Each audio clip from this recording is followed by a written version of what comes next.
Nous allons donc, pendant cette séance, enchaîner sur ce qu'on a fait la dernière fois, à savoir le dihybridisme. Et donc, on avait dit que lorsque deux gènes sont génétiquement indépendants et physiquement liés, ça veut dire qu'ils sont situés sur un même chromosome et très éloignés l'un de l'autre. Donc, dans ce cas, pour pouvoir estimer la distance entre les deux gènes, on est obligé de choisir un marqueur donc, qui doit être situé entre les deux gènes. Donc, dans notre cas, jusqu'à maintenant, on a parlé des couples d'allèles BB+. Alors, ce marqueur, ce ne sera rien d'autre qu'un troisième gène et qui va nous permettre de travailler sur des segments chromosomiques plus petits. Et donc, ça nous permettra d'être dans la liaison génétique et donc ça va permettre de pouvoir calculer la distance. Et donc, on se retrouvera dans un trihybridisme.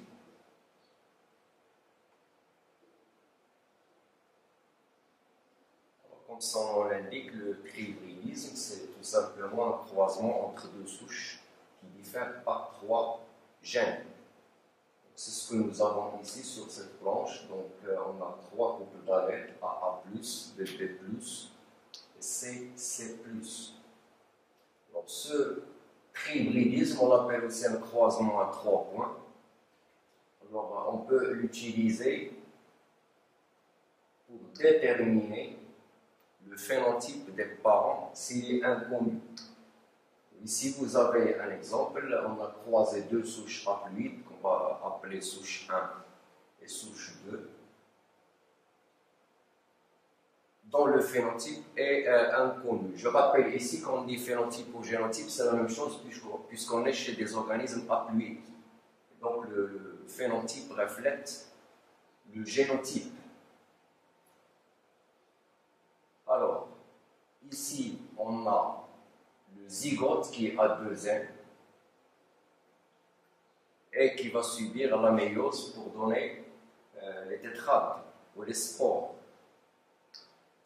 Alors ici, on a représenté le zygote, mais on peut aussi l'utiliser pour représenter deux chromatides en stade prophase 1 de la méiose, c'est-à-dire ici.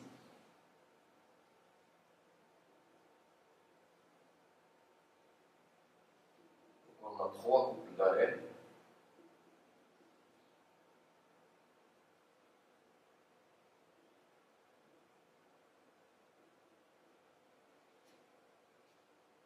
Ici A, B+, C+, la même chose ici.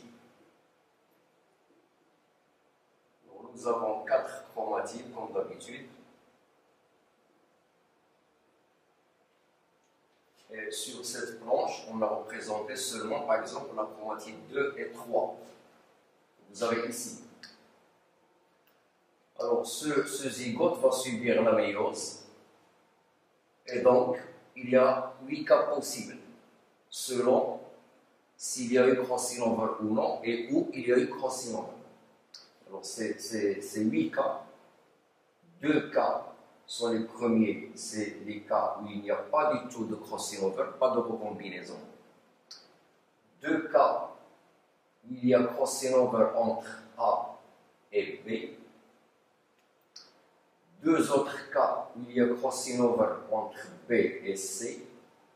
Et les 2 derniers cas où il y a crossing over entre A et B et entre B et C. C'est pourquoi donc il y a 8 cas possibles. Et donc 8 types de spores possibles pour une seule méiose. Mais dans une seule méiose, parmi les 8 cas, il y a seulement 2 qui sont réalisés. Ici donc nous avons le zygote qui est à 2 N chromosomes qui va subir la méiose. Et après la méiose, on a 8 cas possibles, selon qu'il y ait crossing over ou non. Alors, ces 8 cas, les 2 premiers cas, c'est lorsqu'il n'y a pas du tout de crossing over, pas de recombinaison. C'est-à-dire, c'est un cas qui ne donnera que des spores parentables.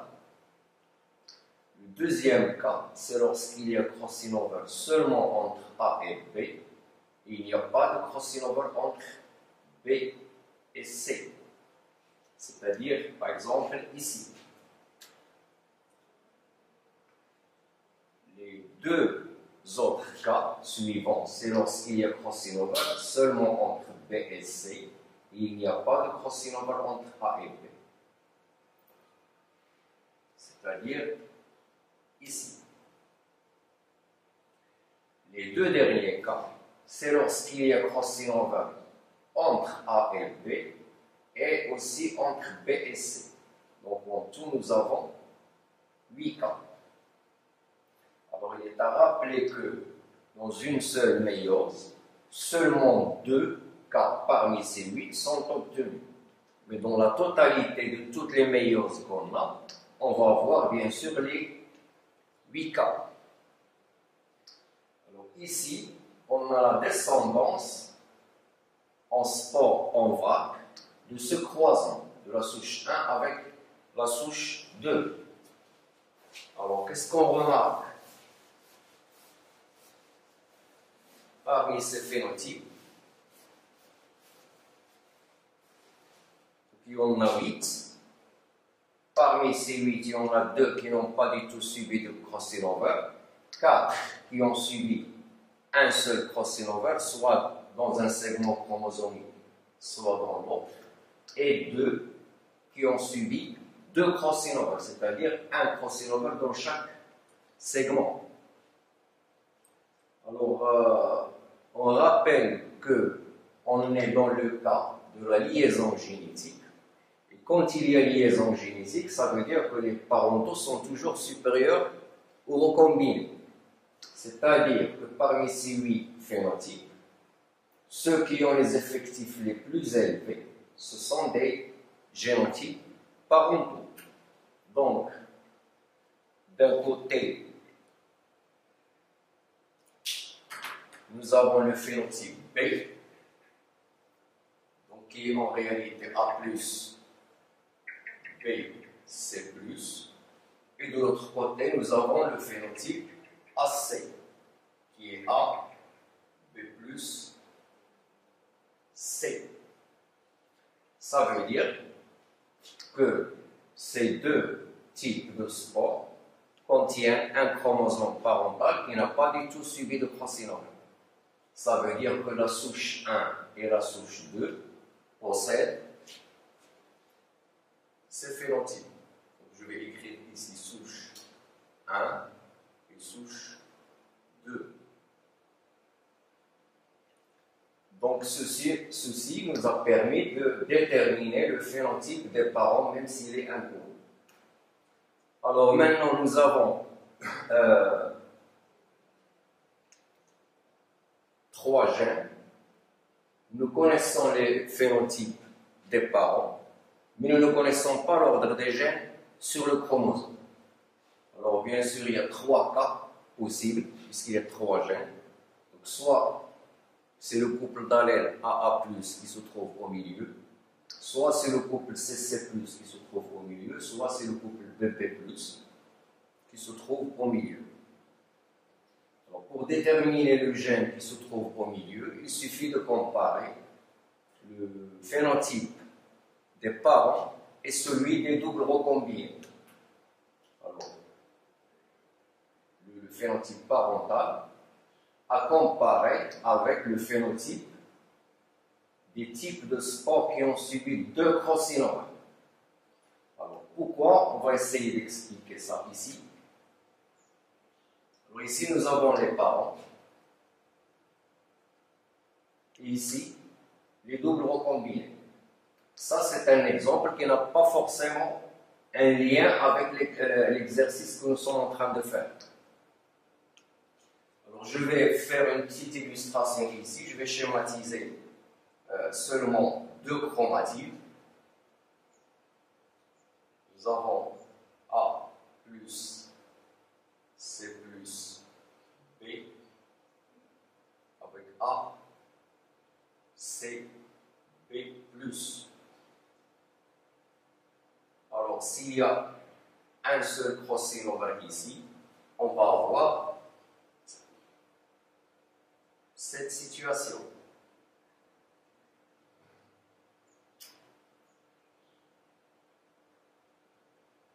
B plus, et ici A, C plus B. Ça, c'est le premier crossing over, c'est-à-dire ici. Maintenant, le deuxième crossing over, on va avoir cette situation.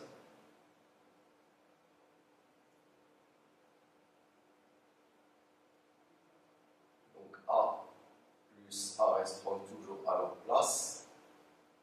C plus toujours à leur place. Ici, on va avoir B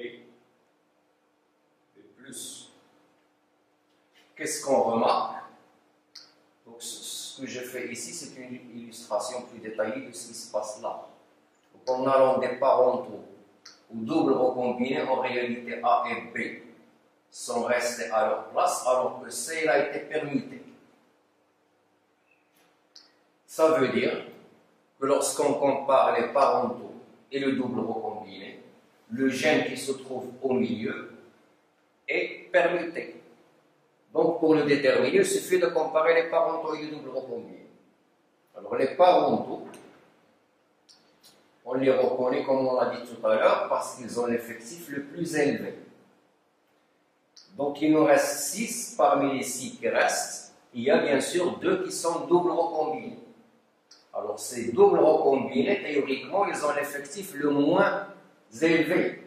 Pourquoi? Parce que tout simplement, ils ont la probabilité la plus petite d'avoir lieu. Sachant que logiquement, on a plus de chances d'avoir un seul crossing over dans un des deux segments que d'avoir les deux crossing over en même temps. Donc, les doubles recombinés ont l'effectif le plus petit. C'est-à-dire, ici, ce phénotype A, avec un effectif de 2, et le phénotype BC, avec un effectif de 1. Donc, si on essaie de les comparer aux parents, on va regarder sur le tableau les phénotypes parentaux. Donc, les doubles recombinés, nous avons d'une part A, qui est donc en réalité A, B plus, C plus, et nous avons d'autre part BC, qui est en réalité A plus, B, C. Donc, quand on compare ces deux parentaux avec ces deux recombinés, on va trouver que A plus B sont ensemble ici. Ils le sont toujours ici. Ici, ils sont avec C+, alors que là, ils sont avec C. La même chose pour celui-là. A, B+, ces deux allèles sont ensemble ici. Ils le sont toujours chez ce double recombiné. Donc, chez ce parent, ils sont avec l'allèle C, alors qu'ici, ils sont avec l'allèle C+. Donc, en allant des parentaux au double recombiné, on remarque que c'est le couple d'allèles C qui est permuté. Donc, par conséquent, c'est le couple d'allèles C qui se trouve au milieu. Donc, on a cet ordre. Sur notre chromosome, les gènes sont placés de manière à ce que c'est le couple d'allèles C qui se trouve au milieu. Donc, on est dans cette situation.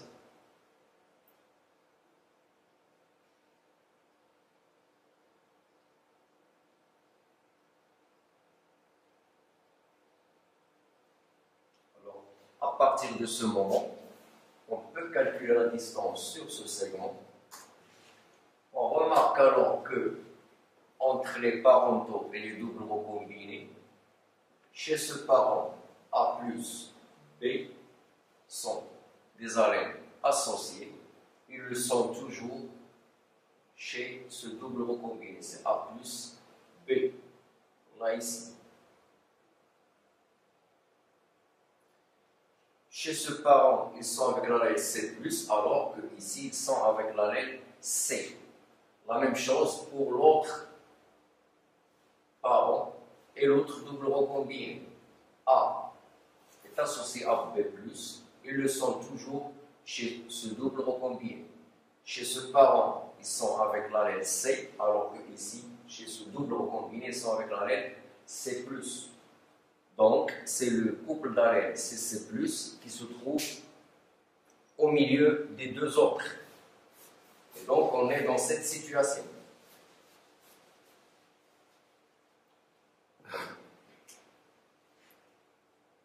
Voilà, donc on a A+, suivi de C, C+, et finalement B, B+. Donc, à partir de ce moment, on peut calculer la distance d'une part entre A+, et CC+, et d'autre part entre CC+, et B+. Donc, pour calculer ces distances, on est censé utiliser ces phénotypes. Alors, la distance entre A+, et C+, pour la calculer, il faut, parmi les 8 phénotypes, chercher quels sont ceux qui sont recombinés seulement entre A et C, sans regarder le couple d'allèles BP+. Donc, on va revenir à ces phénotypes.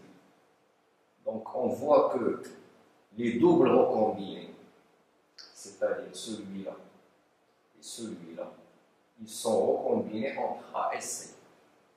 Donc là, je vais poser le phénotype des parents qui sont d'une part A plus B, C plus, et d'autre part A, B plus C. Alors, on ne va pas s'intéresser à B, donc je peux l'effacer. Je vais regarder uniquement les couples d'allèles AA+, et CC+.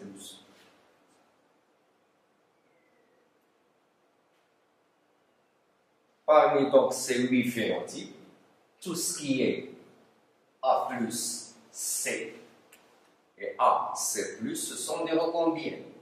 Les recombinés, ce sont d'une part A plus C et d'autre part A, C+.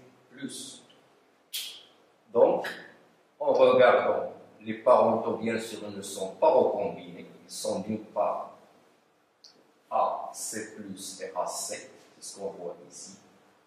Les doubles recombinés, l'un il est A, C+, l'autre il est A plus C.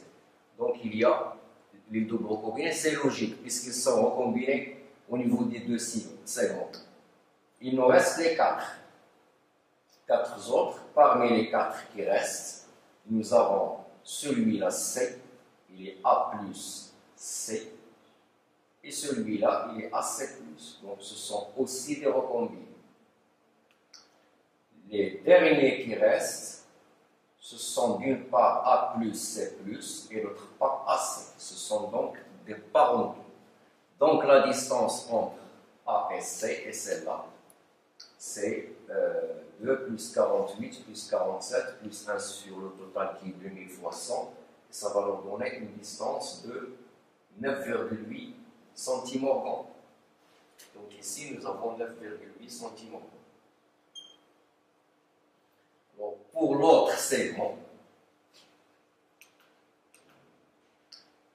les doubles recombinés seront pris en considération puisqu'ils sont recombinés dans les deux segments. Ces 48 et 47 ont été comptés dans ce segment. Donc les deux autres qui restent, c'est forcément dans ce segment. C'est ceux qui ont des effectifs de 23. Donc cette distance entre C et B deviendra 23 deux fois, plus 2 plus 1 sur le total fois 100. Et ça va nous donner une distance de 4,9 centimorgans. Et donc on se retrouve avec cette petite carte chromosomique qu'on appelle aussi carte factorielle. Carte factorielle. Ça s'appelle aussi carte chromosomique, c'est la même chose.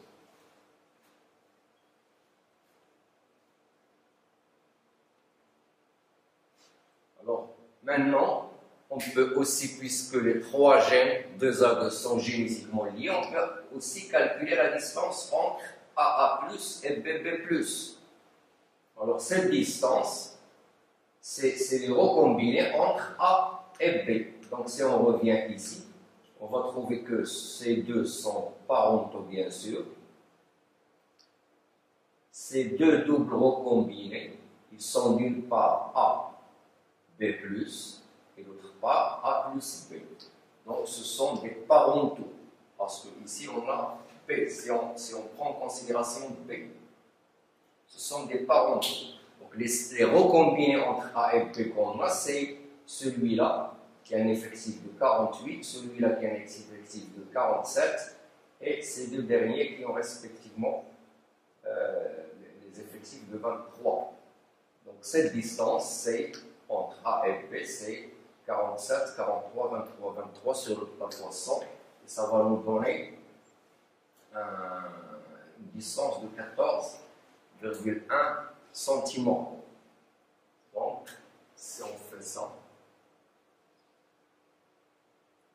14,1 cm. Alors, bien sûr,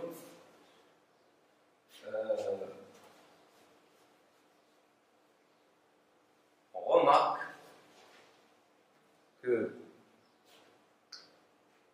14,1 cm ne correspond pas à la somme de 9,8 plus 4,9. Parce que la somme de ces deux, ce n'est pas 14,1, c'est plutôt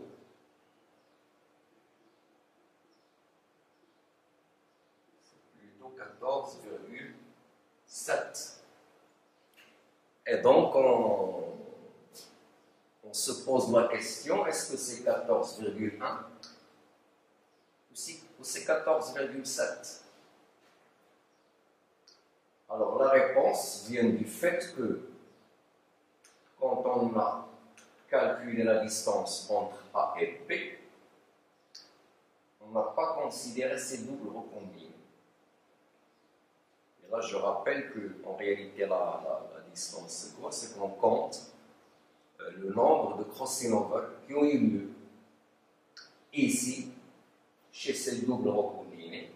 Il y a 2 crossing over pour chacun, mais qu'on ne voit pas dans cette formule. Pourquoi? Parce que en les regardant, ils nous paraissent des parentaux pour les couples d'allèles AA plus BB+. En réalité, il faut les compter.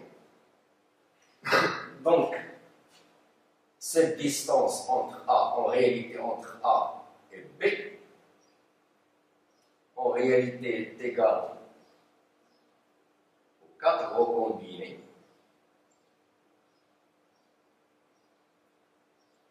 plus les crossing over qui ont eu lieu ici et qu'on n'a pas vu. Alors les doubles recombinés, on a ici 2 et 1, ça fait 3 doubles recombinés en tout. Chaque double recombiné a subi 2 crossing over. Donc 3 fois 2, il y a 6 crossing over qu'il faut additionner ici. Sur le total fois 100, ça va nous donner 14,7 qui est là. Donc la distance réelle, ce n'est pas 14,1, mais c'est 14,7. Et je ne dis pas la distance réelle, je dis que c'est la distance la plus proche de la réalité, la mieux estimée. Et ça, on trouve une notion importante, c'est que quand on a travaillé sur ce segment et ce segment, ce sont 2 segments, bien sûr plus petits que ce grand segment. Donc la conclusion qu'on tire, c'est que plus on travaille sur un segment petit, plus on s'approche de la valeur réelle de la distance. Pourquoi? Parce que dans un grand segment, souvent, lorsqu'il y a 2 crossing over en même temps, l'effet d'un crossing over est annulé par un autre crossing over.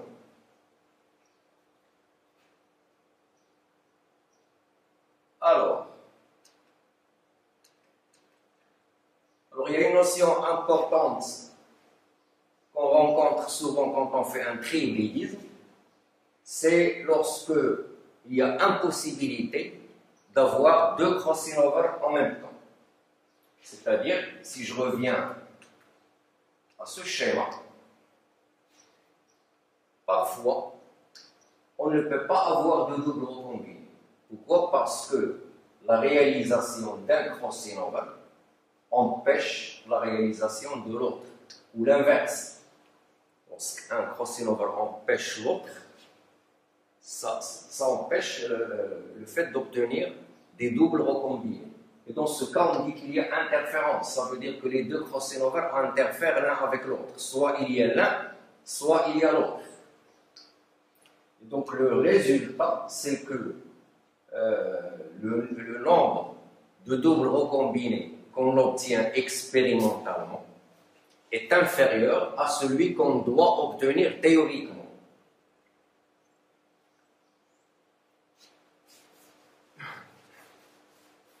Alors ici, dans notre cas, réellement, on a obtenu 3 doubles recombinés qu'on voit ici. Il y a ce phénotype A et ce phénotype BC. Donc nous avons les doubles recombinés égal à 3. Donc c'est un pourcentage de 0,3%. Puisqu'il y a 3 combinés. Ce sont les doubles recombinés observés.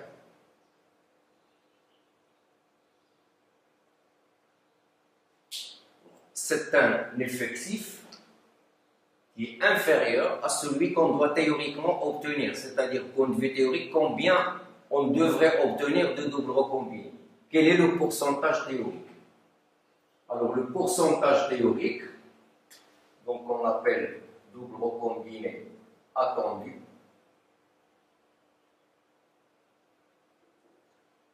c'est tout simplement le produit des deux distances. C'est 9,8 fois 4,7 qu'on vient de trouver. C'est 9,8 fois 4,9. Et donc ça va nous donner un pourcentage théorique d'environ 0,4%. Ici, après avoir arrondi, parce que ça doit donner 0,48, je crois. Et on va arrondir pour simplifier le calcul, on va garder la valeur de 0,4. Alors, on a dit tout à l'heure que cette notion d'interférence fait que soit on a un crossing over, soit on a l'autre crossing over. Quand il y a interférence. Alors, dans le cas où on peut avoir les deux crossing over en même temps, on dit qu'il y a coïncidence. Alors, la coïncidence,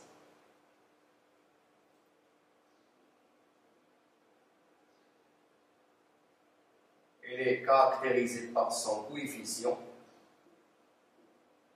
qu'on appelle coefficient de coïncidence. Tout simplement, c'est le rapport pourcentage des doubles recombinés observés sur le pourcentage des doubles recombinés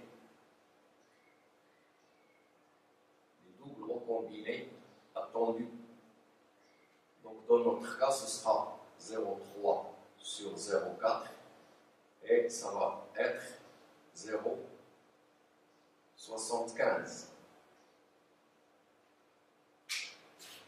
Donc on a un coefficient de coïncidence qui est égal à 0,75.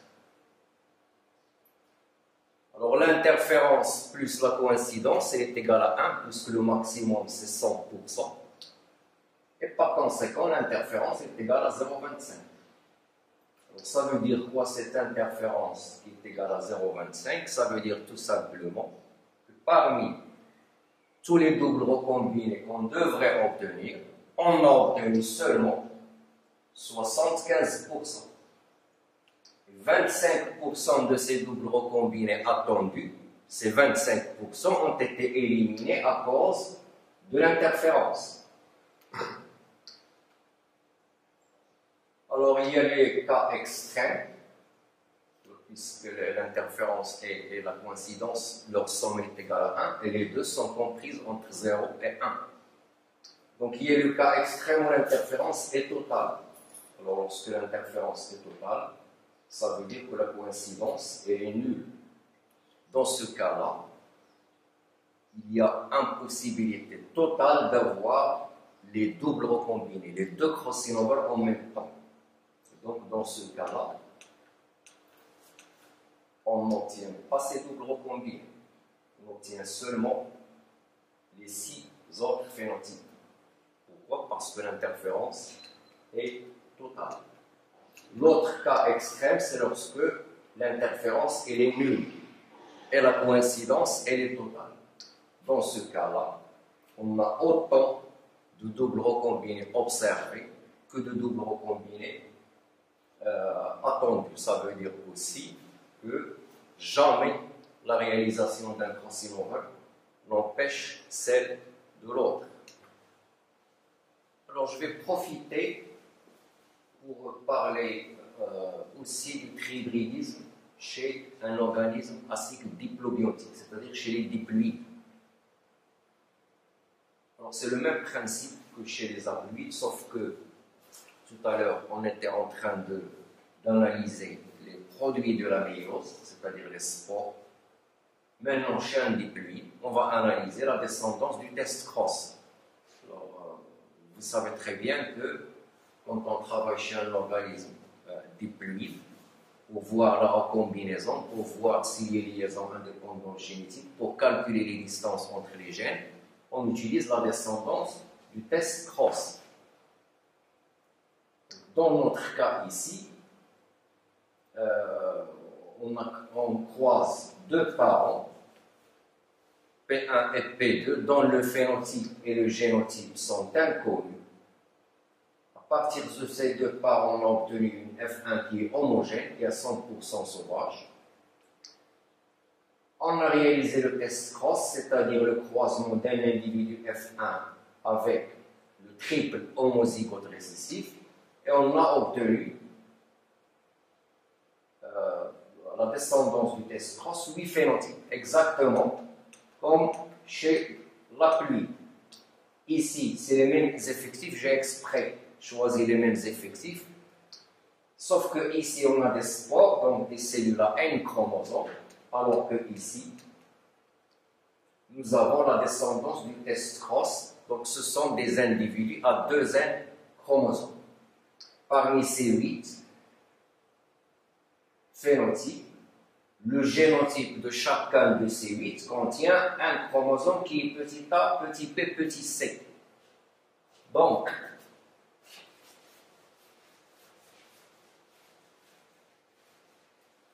ces 8 phénotypes vont nous permettre de déterminer le génotype de F1 et les génotypes des parents.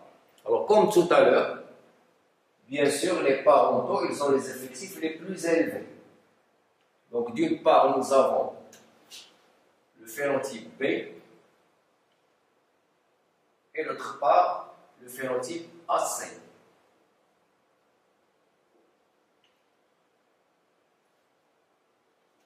Alors, B, son génotype provient d'un test cross, donc il est A plus B, C plus sur A, B, C.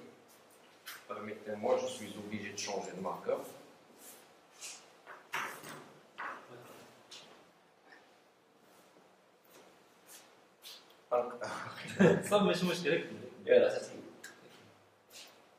Pour ce phénotype, nous avons le génotype A, B plus C sur A, B, C. Alors, ce sont des parentaux, ça veut dire que chez cet individu, le chromosome ayant le génotype A plus B, C plus, provient de F1 sans avoir subi de recombinaison. La même chose pour celui-là. cet individu a le chromosome A, B plus C, qui provient de F1 ou d'un gamète F1 sans avoir subi de recombinaison. Ça veut dire que le génotype de F1, c'est celui-là. C'est A plus B, C plus sur A, B plus C. C'est-à-dire ce chromosome avec celui-là. Par conséquent, puisque les parents sont de race PE, donc nous avons P1, il a le génotype A plus, B, C plus.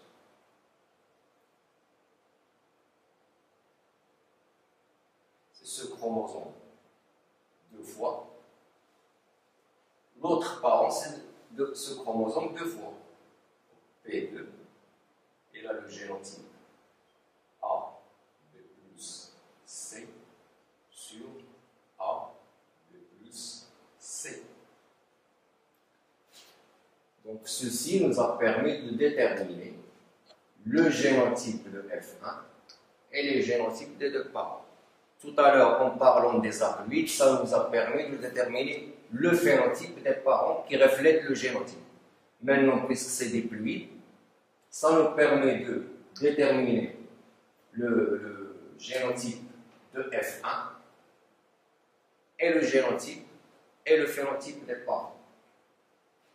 Alors pour le reste, le calcul c'est le même. Donc nous avons le calcul c'est le même, je veux dire tout ce qui est calcul de la distance, tout ce qui est interférence et coïncidence, c'est exactement, puisque c'est le même exemple, c'est exactement la même chose que ce qu'on a vu chez les haploïdes. Alors sur ce tableau, il y a un petit récapitulatif. Donc ici vous avez ce qui concerne les haploïdes, ici ce qui concerne les diploïdes.